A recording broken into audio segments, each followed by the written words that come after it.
Y la verdad que venimos trabajando en un año no electoral con el objetivo principal que es fortalecer nuestro partido. Cuando uno despeja las ansiedades de los periodos electorales, tiene la posibilidad de nutrirse, de debatir de mejor manera, y también los partidos que no ganan elecciones lo que tienen que hacer es retirarse, replegarse para formarse, prepararse y demostrar que pueden hacer las cosas mejor. Y eso es lo que nosotros estamos pensando, sobre todo en una etapa de renovación de la política, donde lo que creemos más importante es promover nuevos cuadros políticos. Nuestro partido es un partido nuevo en realidad, un partido moderno, y siempre le hemos planteado de un comienzo: no hacemos política para nuestro tiempo, sino para los tiempos. De ahí la idea de lo generacional que tiene nuestro nombre, que es pensar que las cosas hacemos son sobre todo para dejarlas planteadas de aquí hacia adelante. La Argentina tiene el gran desafío de pensar un futuro distinto. Nos merecemos un mejor gobierno y una mejor oposición.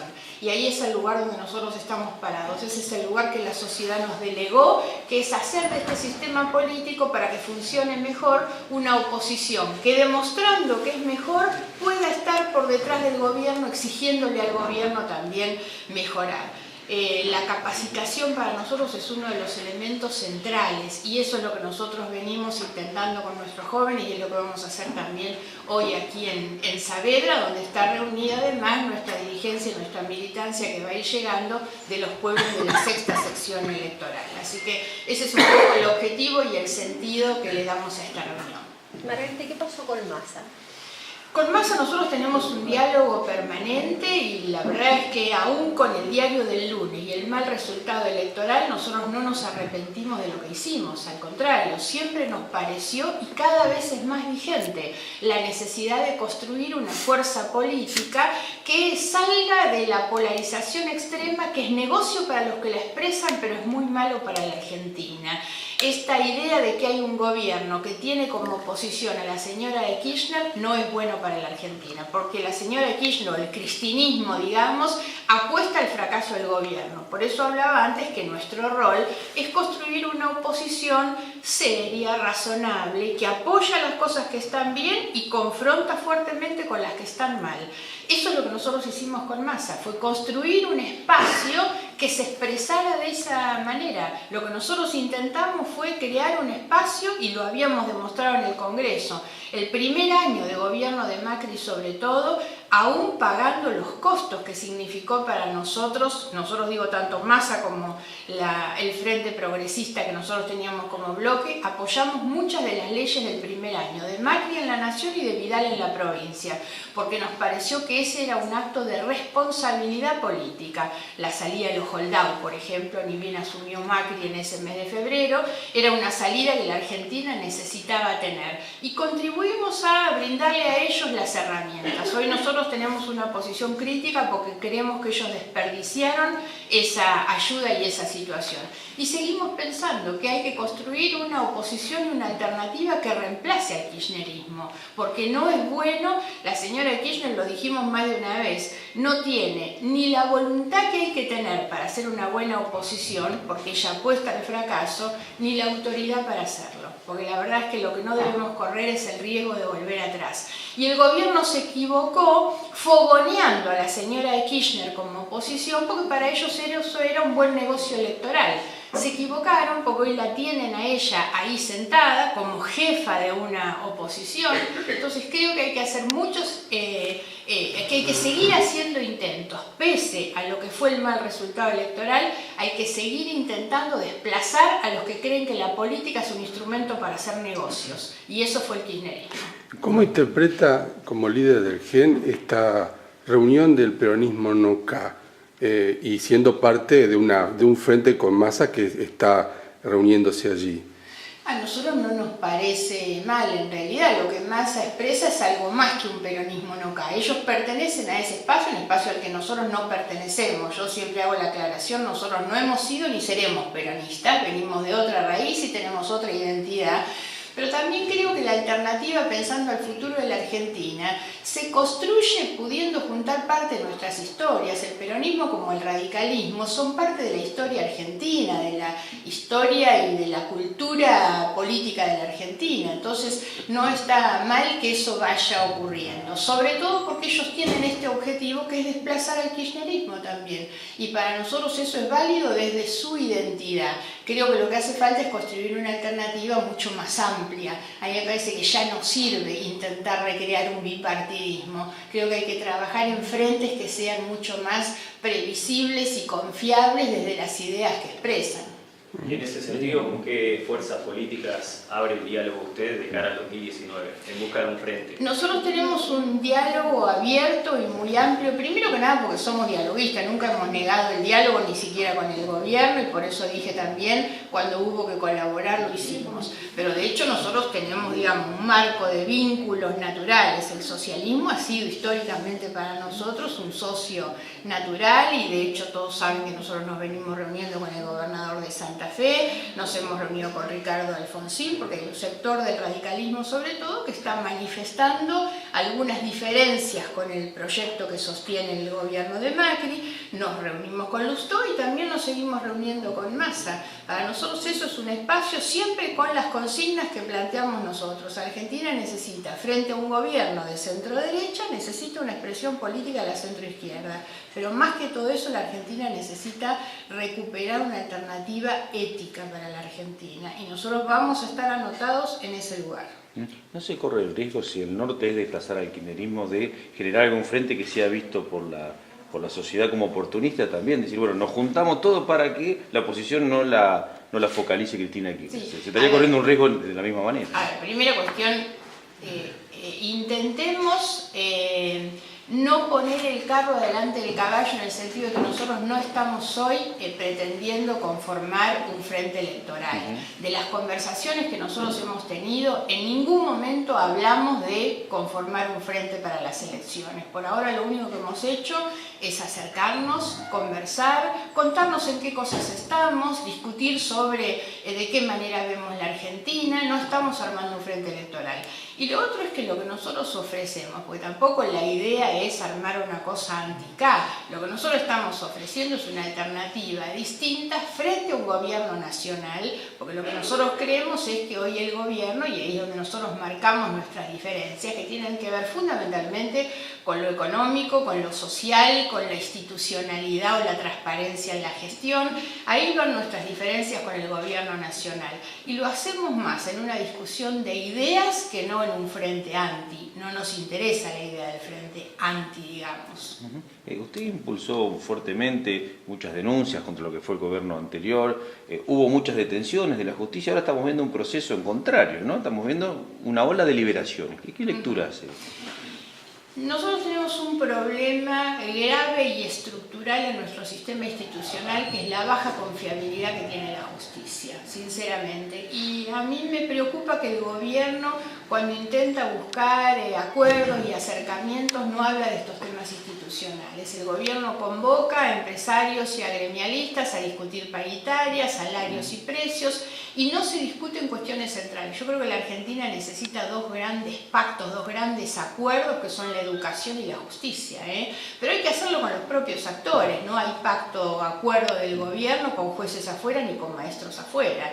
Y esos son los dos grandes pilares para pensar en una institucionalidad y en una Argentina distinta. Sin embargo, esto no parece figurar en la agenda del gobierno. La baja confiabilidad de la justicia, hay estudios importantes que se han hecho, el Colegio de Abogados de Córdoba hizo uno, hace poco se publicó otro. La justicia es la institución menos confiable de la Argentina. Entonces el problema es que cuando la justicia, a fin de año sobre todo, en un momento que estaba muy teñido de contenido electoral, empezó a meter presos a un montón. Yo tuve en el Congreso, nosotros tuvimos todo el proceso del desafuero de debido, bastante desprolijo también, termina con la detención de debido. Bueno, la detención de Vudú, que casi se convierte en un circo, en una cuestión. Y todo eso que nos hacía pensar, ¿y estarán bien detenidos? Porque la verdad es que muchas veces sentimos que tenía demasiado contenido electoralista, que se armaban más cosas para la noticia que realmente porque tuviera solidez la detención.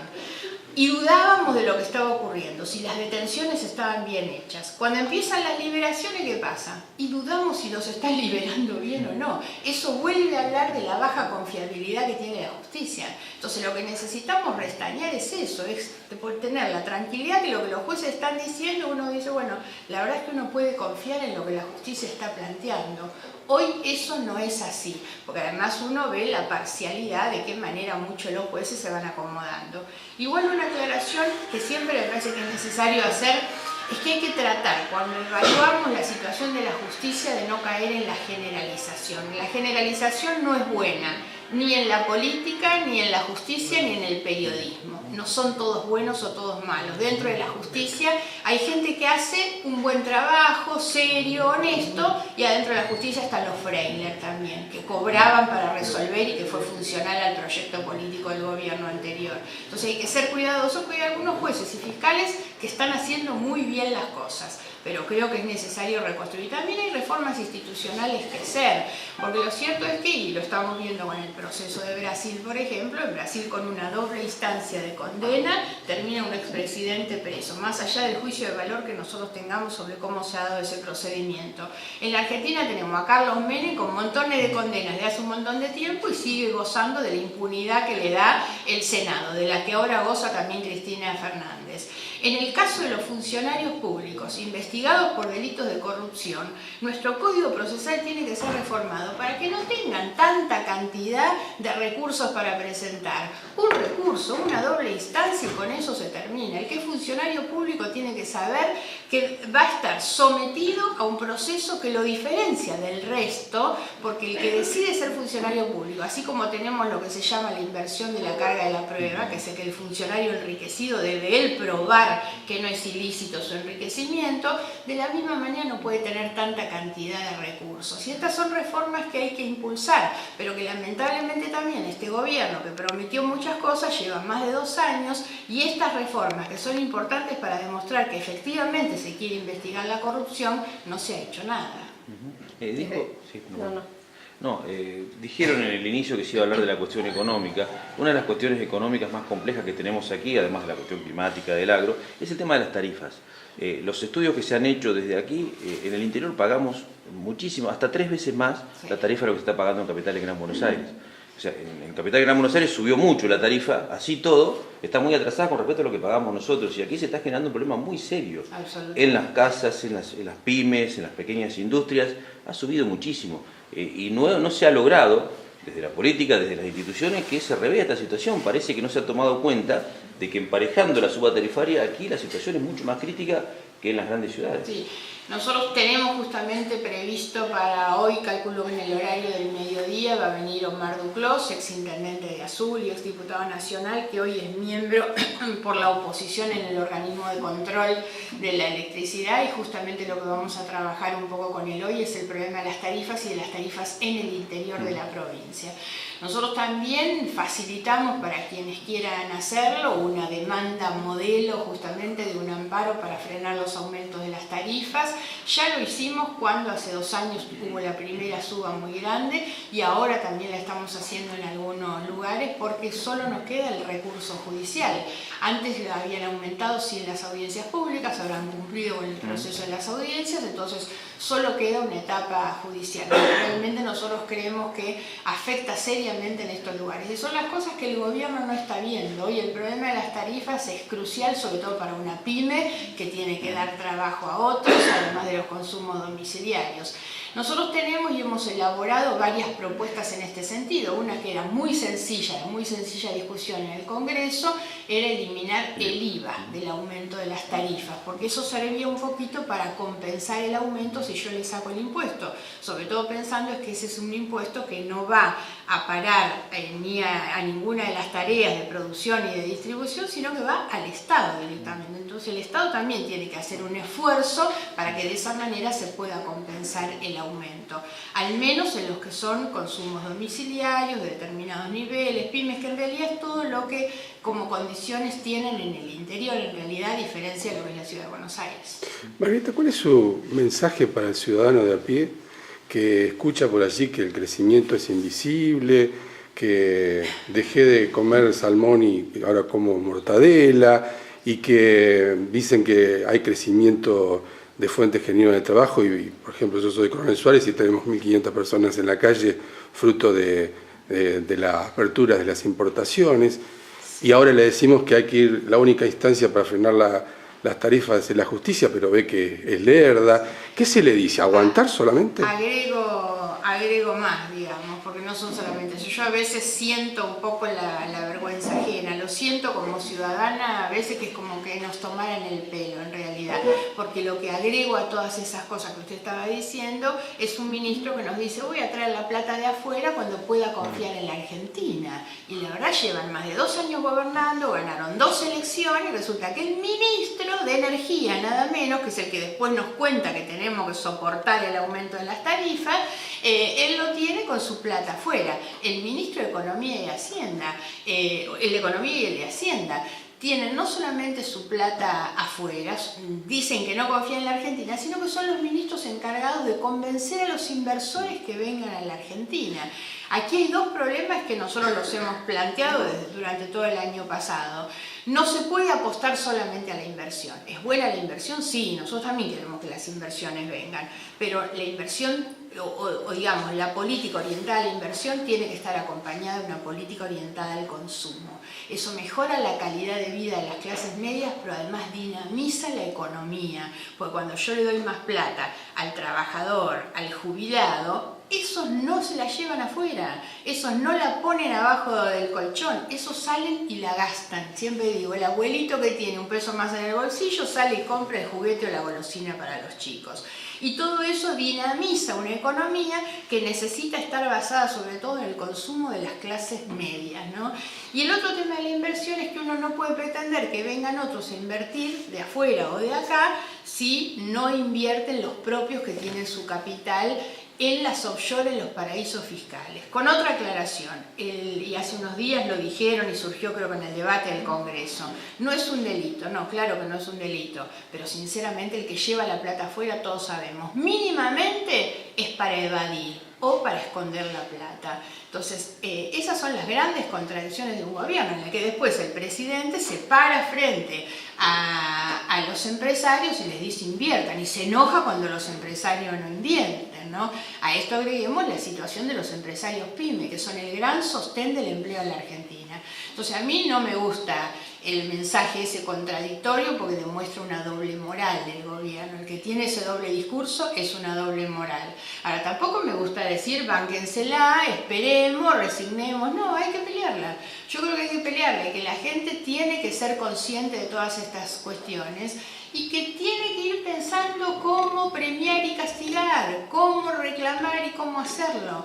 Y esto lo digo no solamente como una cuestión electoral. Nosotros necesitamos una Argentina, una sociedad que no sea pasiva frente a los cachetazos de los poderosos. Yo creo que nosotros necesitamos brindar herramientas para que la sociedad se sienta con más poder y con más fortaleza frente a eso que son atropellos.